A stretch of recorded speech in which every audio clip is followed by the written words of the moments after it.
तो ठीक है लोक्सन पेन वास्ते लोक्सन है ना जी अस्सलाम वालेकुम दोस्तों। एक काम करो ना डिक्लोरन का इंजेक्शन मिल जाएगा प्याज है वो लेके आओ ना नहीं है।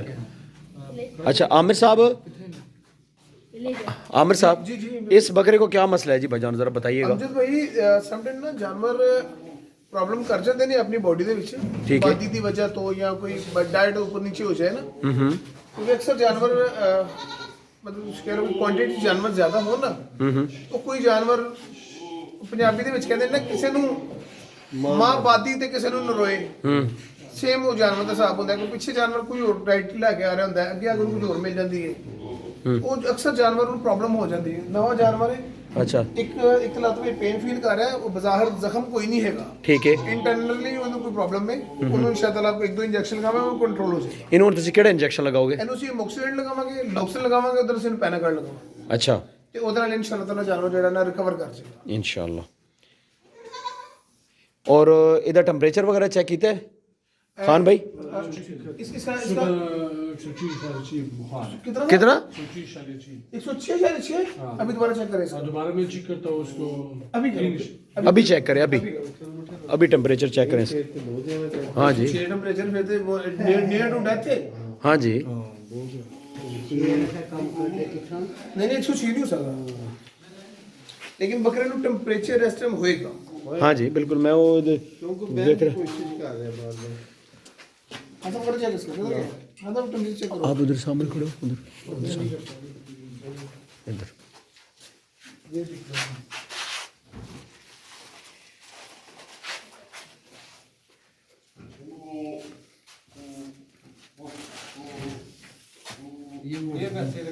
ये मैंने अपने गले नुक्से सारे ही ले ਇਹ ਵੀ ਬੱਕਰੇ ਨੂੰ ਖਵਾਉਂਦੇ ਹੋ ਕਿ ਗਲਾ ਛਲਾ ਖੰਘ ਛੰਗ ਸਹੀ ਹੋ ਜਾਏ। दो टी क्या लाए तुम ठीक है 5 सीसी मोक्सिडेंट ला 5 सीसी पैनाकोल लाए लो जी बाबा ਕਾਰੀਗਰ ਹੈ? बाबा एक्सपर्ट मेरा फार्म बाबा जी इस बात है ਅੱਛਾ ਨਹੀਂ ਕਾਰੀਗਰ ਫੁੱਲ ਟਿਕਿਆ ਸੀਗਾ। बाबे ने मैंने आया वो पूरे साल के टीके लाए ने कि मैं नहीं कभी बीमार हो दो ਬਾਬਾ ਹੈ ਪੂਰਾ ਟਿਕਾ ਲਾ ਲੈ। ਲੋ ਜੀ ਇਸ ਬੱਕਰੇ ਦੀ ਟ੍ਰੀਟਮੈਂਟ ਕਰਨ ਲੱਗਿਆ ਜੀ ਤੁਹਾਨੂੰ ਵੀਡੀਓ 'ਚ ਵਿਖਾਉਣ ਦਾ ਮਕਸਦ ਇਹ ਹੈ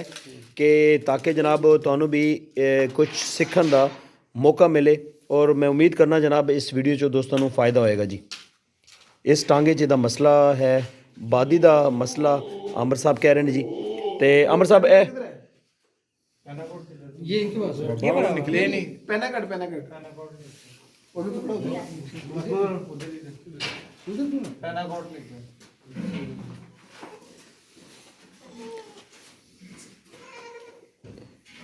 ਲੋ ਜੀ ਬਾਬਾ ਹੁਣ ਟਿੱਕਾ ਭਰ ਰਿਹਾ। ਟੀਕਾ ਭਰਦਾ ਪਿਆ ਜੀ। ਇਹ ਗੱਲ ਕੀ ਕਰੀਏ ਵਟਸ ਬਾਬਾ ਜੀ ਨੇ ਪੂਰਾ ਸਾਲ ਟੀਕੇ ਲਾਏ ਨੇ ਸਾਨੂੰ ਨਹੀਂ ਜੋਰ ਬੁਖਾਰ ਚੜਦਾ ਨਹੀਂ ਛੜਨ ਦੇਣਾ ਹੀ ਨਹੀਂ ਬਾਬਾ। ਨਾ ਸਾਨੂੰ ਹੁਣ ਕਿਤੇ ਦਰਦ ਹੁੰਦੀ ਹੈ ਉਹਦੀ ਵਜ੍ਹਾ ਕਿ ਮੁੱਕ ਗਈਆਂ ਨੇ ਦਰਦਾਂ ਹੁਣ ਤੇ ਦਰਦ ਦਾ ਸਾਹਸ ਮੁੱਕ ਗਿਆ ਬਾਬਾ ਨਾ ਠੰਡ ਲੱਗਣੀ ਹੈ ਤੇ ਨਾ ਗਰਮੀ ਲੱਗਣੀ। ਇਹ ਕਿਤਨੇ ਸੀਸੀ ਭਰਦਾ ਪਿਆ ਬਾਬਾ ਜੀ? बेसिकली 2 MPU लगा देंगे ना बकरा बड़ा है ਅੱਛਾ हाँ जी ਉਹਦੇ ਨਾਲ ਹੈਗਾ ਕਿ ਅਗਰ ਟੈਂਪਰੇਚਰ ਦਾ ਵੀ ਅਗਰ ਉੱਪਰ ਨੀਚੇ ਹੋਏਗਾ ਕਵਰ ਕਰ ਜਾਏਗਾ ਬੱਕਰਾ ਅੱਛਾ ਬਾਬਾ ਲਓ ਜੀ। ਇਹ ਨਾ ਥੱਲੇ ਸੇ ਡਿੰਗੀ ਕਰ ਲਿਆ ਕਰ। ਉਹੀ ਸੂਈ ਨਹੀਂ ਨਾ ਛੋਟੀ ਸੂਈ ਹੈ। ਬਾਬਾ ਜੀ ਹੁਣ ਇੰਜੈਕਸ਼ਨ ਜਨਾ ਭਰਦਾ ਪਿਆ ਜੀ। ਇਹ ਇਹਨੂੰ ਆਪਣਾ ਗੋਸ਼ਤ ਚ ਲੱਗੇਗਾ ਜਾਂ ਆਪਣਾ ਗੋਸ਼ਤ ਚ? 106 आपने बताया कि कितना टेम्परेचर है? इसको 106 बुखार था अपने भाईजान को बताया ये अली भाई को आपने बताया कितना बुखार है अभी 105 अच्छा ਤੁਸੀਂ ਇਹ ਦੇਖੋ ਕਿ ਇਤਨੀ ਸਰਦੀ ਦੇ ਵਿੱਚ ਅਗਰ ਇਹਨੂੰ 105 ਬੁਖਾਰ ਹੈ ਨਾ ਇਟਸ ਮੀਨ ਇਹਦਾ ਬੁਖਾਰ 106 ਪਲੱਸ ਹੈ हाँ जी ਅਗਰ ਇਸ ਮੌਸਮ ਦੇ ਵਿੱਚ ਹੈਗਾ ਇੰਨੀ ਠੰਡ 'ਚ ਬਾਹਰ ਹਾਂਜੀ। ਨਹੀਂ ਹੁੰਦਾ। ਬੁਖਾਰ ਨਹੀਂ ਹੁੰਦਾ ਸਰਦੀ ਦੇ ਵਿੱਚ ਅੱਛਾ ਅਸੀਂ ਇਹਨੂੰ ਦੋ ਟੀਕੇ ਅਸੀਂ ਲਗਾ ਦਿੰਦੇ ਆ ਇਹਦੇ ਨਰਵਨ ਦੇ ਸੌਰੀ ਨਰਵਨ ਕਹਿ ਰਿਹਾ ਹਾਂ ਡਿਕਲੋਰਾਨ ਦੇ ਇਹਦੇ ਨਾਲ ਕੀ ਹੋਏਗਾ ਇੱਕ ਤੇ ਆਪਣੀ ਇਹ ਜਿਹੜੀ ਦਰਦ ਉਹ ਕਵਰ ਕਰ ਜਾਏਗਾ ਬੁਖਾਰ ਥੱਲੇ ਲੈ ਆਏਗਾ ਠੀਕ ਹੈ ਨਾਲ ਅਸੀਂ ਐਂਟੀਬਾਇਓਟਿਕ ਲਗਾ ਦੇਂਗੇ ਤੇ ਜਿਸਮ ਦੇ ਵਿੱਚ ਜਿਹੜੇ ਕੋਈ ਮਤਲਬ ਜੋ ਵੀ ਤੋੜ ਫੋੜ ਹੋ ਰਹੀ ਹੈ ਨਾ ਜਿਸਮ ਦੇ ਐਂਟੀਬਾਇਓਟਿਕ ਹਾਂਜੀ ਐਂਟੀਬਾਇਓਟਿਕ ਬਿਮਾਰੀ ਦੀ ਵਜ੍ਹਾ ਤੋਂ ਉਹਨੂੰ ਰਿਕਵਰ ਕਰ ਜਾਏਗਾ ਤੇ ਸਟੀਰੋਇਡ ਨਾਲ ਲਗਾਵਾਂਗੇ ਉਹ ਫੌਰਨ ਬੁਖਾਰ ਨੂੰ ਥੱਲੇ ਲਾਏਗਾ। ਲਓ ਜੀ ਬਾਬਾ ਹੁਣ ਵਾਸਤੇ ਕਿਹੜੀ ਲਾਉਂਗੇ? ਇਹ ਬੁਖਾਰ ਆ ਸਿੰਤੀ ਨਹੀਂ ਲਿਖੇ ਬੁਖਾਰ ਦੀ नहीं ये डेक्लोरान दर्द है ना ਇਹ ਨਹੀਂ ਇਹ ਬੁਖਾਰ ਵੀ ਕੰਟਰੋਲ ਕਰਦਾ ਹੈ बिस्मिल्लाह बिस्मिल्लाह बिस्मिल्लाह आप- ध्यान रखो यार सुबह शाम प्रॉपर ट्रीटमेंट दो लो जी इंजेक्शन लग गया जी बकरे ਨੂੰ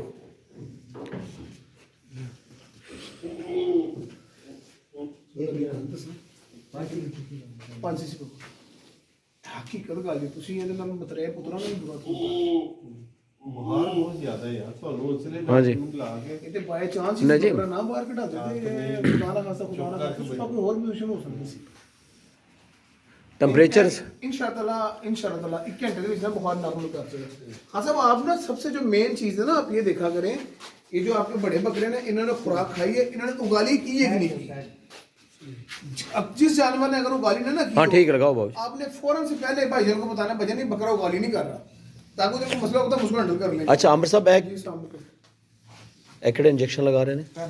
पैनागॉट 5 cc हाँ जी देखिए बाबा बिस्मिल्लाह दोबारा उसको दिखवा दो। बिस्मिल्लाह पैनागॉट इधर भी ये सारे। आज के पुत्र तो बचे नहीं लगे। मैं तेरी बाबे ने गल करा बाबा एक मिनट होल्ड कर मैं तेरे नंबर पे फोन कर रहा हूं थोड़ा है ना बकरे ਨੂੰ ਚਲਾਓ ਤਾਂ ठीक है जी तो अच्छा तेरे आते नहीं दो लग गए जी दो तीस एमोक्सिडेंट लगाना एंटीबायोटिक ए वाला लगा ये 5 cc हां जी ਲੈ ਵੀ ਬਾਬਾ ਬੱਕਰੇ ਨੂੰ ਬੁਖਾਰ ਸੀ 105 105 से आधी समथिंग सी अच्छा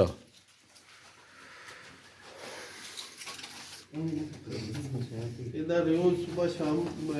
ਚੈੱਕ ਕਰੋ ਬਾਹਰ भी ਡੈਫੀਨਿਟ ਚੈੱਕ ਕਰੋ ਤੇ ਇਹਨਾਂ ਬੰਦਿਆਂ ਨੂੰ ਕਹੋ ਕਿ ਅਗਰ ਕੋਈ ਵੇਖੋ ਨਾ ਢਿੱਲਾ ਮੱਠਾ ਹੈ ਉਸ ਲਈ ਚੈੱਕ ਕਰਕੇ ਪਿੱਛੇ ਤਲਾਕ ਕਰੋ ਹਾਂ ਨਹੀਂ ਕਮਰੇ 'ਚ ਤੇ ਲੈ ਜਾਓ ਸਾਹਮਣੇ ਨਿਗਰਾਨੀ ਹੋ ਜੇ ਦੂਸਰਾ ਨਾਲੇ ਦੱਸੋ ਡਾਕਟਰ ਨੂੰ ਉਸ ਲਈ ਬੁਲਾ ਕੇ ਟ੍ਰੀਟਮੈਂਟ ਦੇ ਹਾਂਜੀ ਹੁਣ ਤੇ ਟੀਕੇ ਲੱਗ ਗਏ ਨੇ ਸਵੇਰ ਤੱਕ ਇਨਸ਼ਾਅੱਲਾ ਠੀਕ ਹੋਏ ਸਵੇਰ ਦੇ ਲੱਗੇ ਹੁੰਦੇ ਹੁਣ ਸ਼ਾਮ ਤੱਕ ਠੀਕ ਹੋ ਜਾਣਾ ਹਾਂਜੀ ਬਿਲਕੁਲ ਠੀਕ ਹੋਣਾ ਚਾਹੀਦਾ ਤੇ ਜੇ ਅਗਰ ਇਹ ਹੁਣ ਚੈੱਕ ਨਾ ਹੁੰਦਾ ਨਾ ਤੇ ਇਹਨੇ ਐਸੇ ਹੀ ਸਵੇਰ ਤੱਕ ਠੀਕ ਹੋ ਜਾਣਾ ਸੀ ਜਿਤਨਾ 105 6 बुखार हाँ जी काफी बुखार 105 6 बताऊं ये पकड़े सर्दी बहुत सर्दियों में ना अगर आपके जानवर का बुखार 103 है ना तो आपने ये बात अपने जेल में रखनी कि आपके जानवर का बुखार 105 पे पहुंच गया सीरियस सर्दियों में गर्मियों में अगर 103 हो ना तो वो ठीक है कोई बात नहीं क्योंकि अगर इतनी सर्दियों में बुखार अगर 1-2 पॉइंट ऊपर चला गया तो इसका मतलब बड़ा ज्यादा बुखार है उसको अगर उसको अभी 105 से 5.5 था बुखार बकरे की आंखों से ताजा हो जाता है ना ढिल्ला बिल्कुल हाँ जी। अच्छे से बकरे देखा देखो ना हाँ, बकरे जैसे- बद्दा मक्खन है बिल्कुल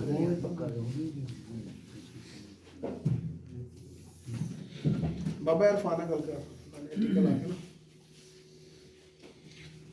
चलो